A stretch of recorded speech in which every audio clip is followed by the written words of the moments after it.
টাকা এমন একটা জিনিস যেটা পাওয়ার জন্য মানুষ নিজের জীবনটা উজাড় করে দেয়।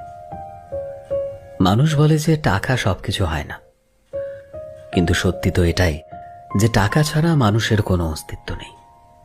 হাসপাতালের অসুস্থ মানুষটা জীবনে বাঁচা মরার সাথে লড়াই করে চলেছে, কিন্তু ডাক্তারের প্রথম কথা হলো আগে টাকা জমা করো, তারপর চিকিৎসা হবে।